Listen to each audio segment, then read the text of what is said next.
안녕하십니까. 오늘은 호남의 변화가 좀 심상치 않다라는 말을 하고 싶습니다. 그에 또 따른 올 2월 5일 달에 글을 썼던 대한민국의 변화가 절실하다. 확실하게 호남의 지지율, 대통령의 지지율이 48.8%, 전국 지지율은 47.5%보다 더 높은 수치를 나타내고 있습니다. 문화일보에서 여론조사 공정에 의뢰해서 지난 19일부터 20일까지 여론조사 결과가 발표됐는데요. 어쩌면 호남의 변화가 우리나라 정치권의 지각 변동을 일으킬 수 있는 확실한 바로미터가 될 것이다 라는 생각이 들고요. 지금 민주당은 또 최상목 권한대행의 탄핵을 30번째 탄핵을 결행했지 않습니까? 어찌 보면 이번 주는 이제 다 지나갔고 다음 주에 상당히 큰 우리 정치권의 변화를 줄 수 있는 빅 위크라고 하지 않습니까? 이재명 당대표의 그 선고, 또 한덕수 총리의 선고, 여러 가지 또 대통령 선고까지도 가름해 볼 수 있는 그런 중요한 시기이기도 합니다. 그래서 제가 올 2월 5일 달에 작성했던 글이 하나 있습니다. 그것을 오늘 한번 읽어보고 여러분들과 소통을 해보고자 합니다. 변화의 기로에 서 있는 대한민국에 바라는 단원. 우리는 수많은 역사의 흐름 속에서 맞이한 왜곡된 사실과 진실한 사실을 경험하며 지금의 대한민국을 만들어왔고 역사라는 시간을 뒤로하며 달려가고 있습니다. 2024년 12월 3일 저녁 10시 반 윤석열 대통령은 재임 기간 동안 겪었던 불합리를 바꾸고자 국민에게 알리는 진실의 시간의 국민개몽운동을 살신성인 육참 골단의 마음으로 국군 통수권이라는 강력한 헌법을 결행하였습니다. 수많은 국민들은 어리둥절했고 우왕좌왕하며 앞날을 걱정할 뿐 모두가 일상을 보냈고 뜬 눈으로 세우기도 했습니다.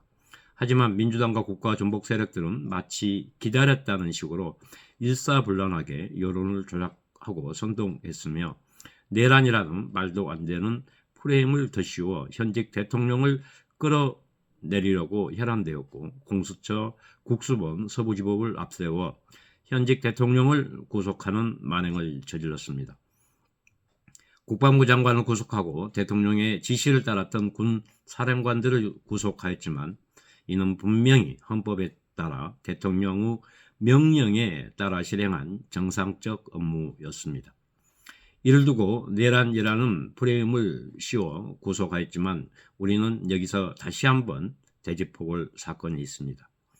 2020년 9월 22일 21시 47분경 서해 북한 해역에서 대한민국 해양수산부 공무원이 북한 해역에 표류하여 사살된 사건에서 문재인 대통령과 국군 통수권자로서 자국민이 적대국에 붙잡혔다는 사실을 보고받고 아무런 행동을 하지 않았고 군은 사실을 인지하고 듣기만 하고 죽기만을 기다리며 작전을 세웁니다. 군은 살아있는 사실을 인지하고도 라이프 자켓을 분실하였다는 시나리오를 제 눈앞에서 작당하는 만행을 저지르고 군은 구조나 송환을 외면하며 거짓된 조작만을 일사불란하게 움직입니다. 문재인 민주당 합참, 정보사, 해작사, 이함대, 국방부, 국정원, 통일부, 국가안보실, 해경 등은 위기 대응 컨트롤타워가 오작동되었고 동생의 사망을 감추며 안보장관 회의에서 작당한 범죄의 사실을 자진 얼북과 군의 안보 자산을 삭제하는 만행을 저질러 버렸고 다음날 문재인은 가장 끔찍하고 파렴치한 대국민 사기 거짓말을 발표합니다. 북한과 교신할 채널이 없어 구조할 수 없었다라고 거짓말하였지만 이는 스스로 무능했고 대통령으로서 자격을 잃은 발언이었는데 이틀 후 박지원이 김정은 전통문이라며 문재인의 거짓말을 확실하게 증명시켜줍니다. 북한의 채널은 다양하게 있으며 하물며 유엔사와 방송을 통해서라도 알리는 방법이 분명하게 존재했음에도 국가의 존재 이유를 무력화시킨 역사적 범죄이며 살인 행위를 국가가 공모하여 자행한 만행이었습니다. 심지어 국가안보장관 회의를 저의 입을 막으려 원보이스 유지라는 짓거리를 했던 자들이 바로 민주당 정권이었고 문재인의 악당들이었습니다. 국방부 장관, 합참, 해작사, 정보사와 면담을 했을 때 국가안보, 군사, 기밀, 구조, 매뉴얼 부재라며 아무것도 할 수 없었다고 발뺌한 자들이 민주당의 정권 하였다는 사실을 여러분 어떻게 생각하십니까? 또한 해경청장은 동생이 항해사였으니 월북했다라고 했는데 해경은 동생 사망 직후 50여 분 만에 해경의 수사라인 세 곳에 전화를 저에게 해서 평소 북한을 존경했느냐, 월북에 관한 말을 들은 적 있느냐, 불온서적을 본 적 있느냐라고 물었던 이유가 뭔지 우리는 분명히 말해야 합니다. 국가는 국민의 생명을 지키는데 외면했지만 조작은 발빠르게 움직였습니다.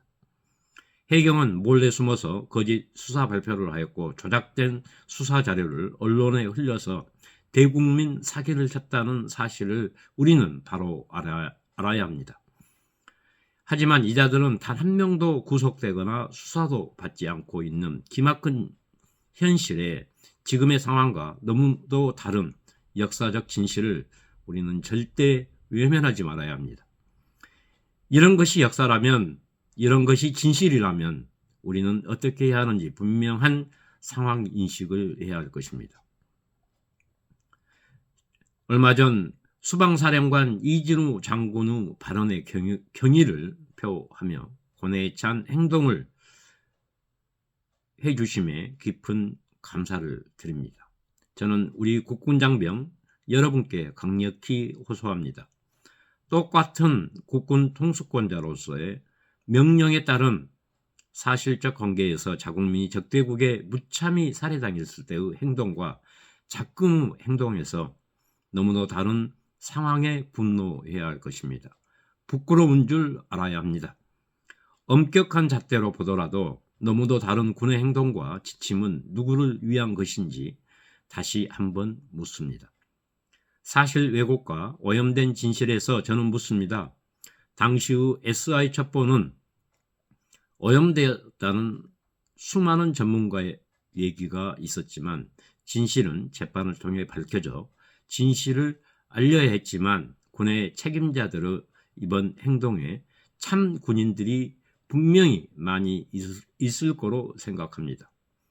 저는 동생의 사건으로 우리 장병 여러분께 오직 국민의 안전과 국가를 위해 임무를 수행해달라고 당부했습니다. 하지만 일부 오염된 발언을 하는 정치적 장성들과 책임자들을 보노라면 분노가 치밀어 오릅니다.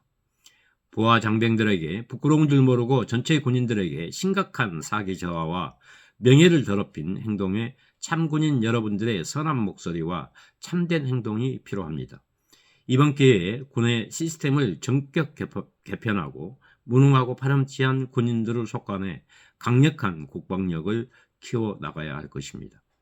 국민개몽운동과 국가재건운동은 우리 국민이 애국하는 마음으로 동참하고 반역자, 반국가 세력들을 몰아내고 국가의 기틀을 확고하게 만들어 가자는 것입니다. 군인은 국민과 함께하는 모두의 국민이며 자긍심을 가지며 실천하는 애국자들입니다.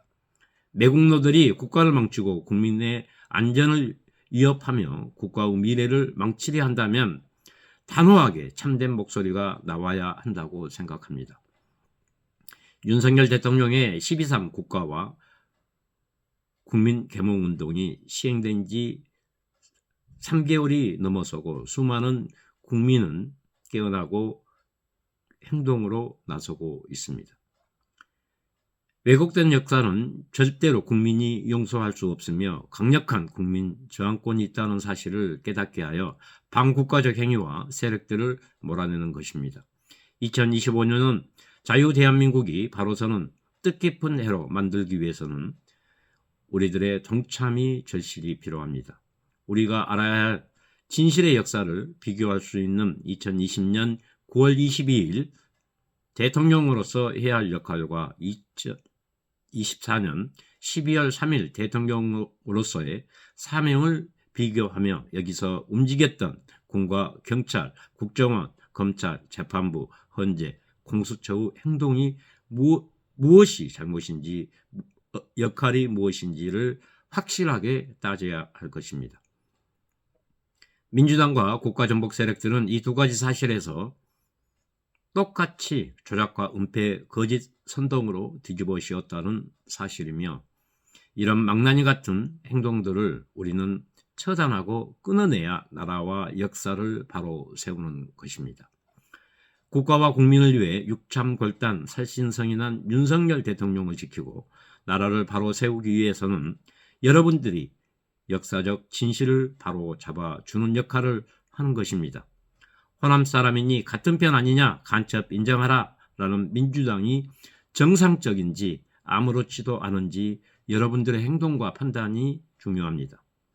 국민의 생명과 안전을 외면한 민주당은 해유 협박, 거짓 선동만 있고 국민을 위한 행동은 거짓과 조작으로 외면하고 덮으려 합니다. 이런 민낯에 저는 강력하게 규탄합니다. 나라를 바로잡고 부하내동하는 자들에게 경종을 울리며 반국가 세력들을 몰아내기를 강력하게 호소합니다. 2025년 2월 5일